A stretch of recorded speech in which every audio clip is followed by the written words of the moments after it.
Mga boss, loaded ang gaming news nitong week. At honestly, ramdam mo na papasok na naman tayo sa bagong era ng gaming. Unahin na natin yung biggest topic, GTA 6. Habang palapit ng palapit yung release, parang lahat ng gaming companies ngayon umiikot sa isang tanong. Kaya ba ng gamers mag-upgrade? Kasi si Sony mismo parang tinutulak na yung PS4 players papuntang PS5. At understandable naman, GTA 6 looks like magiging isa sa biggest console sellers nitong generation. Pero dito sa Pinas, hindi simple yung upgrade ka lang.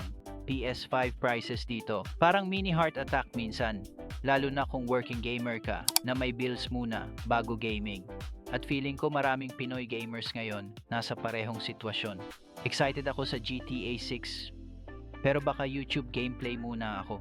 Tapos eto pa, Nintendo Switch mukhang possible pang magmahal sa ibang markets dahil sa production costs.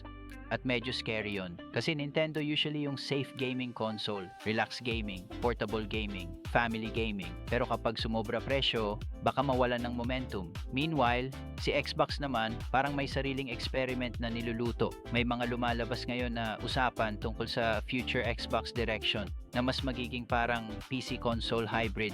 At honestly, interesting to para sa Pinoy gamers. Kasi aminin natin, marami sa ating gusto yung simplicity ng console, pero gusto rin natin yung freedom ng PC gaming, mods, Steam sales, mas murang games, mas maraming options. Parang gusto ni Microsoft pagsamahin lahat. At kung maayos nila gawin, delikado yan sa competition.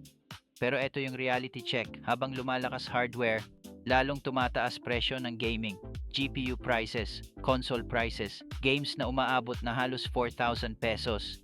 Kaya hindi nakakapagtaka bakit sobrang lakas ng Steam culture dito sa Pinas. Steam wishlist muna, hintay summer sale, hintay winter sale, hintay 75% off. Universal Pinoy gamer tradition na yan. Pero ang magandang balita this week, ang daming promising games. Forza Horizon 6, finally, nasa Japan. At alam kong maraming car guys dito ang mawawala na naman sa reality dahil dyan.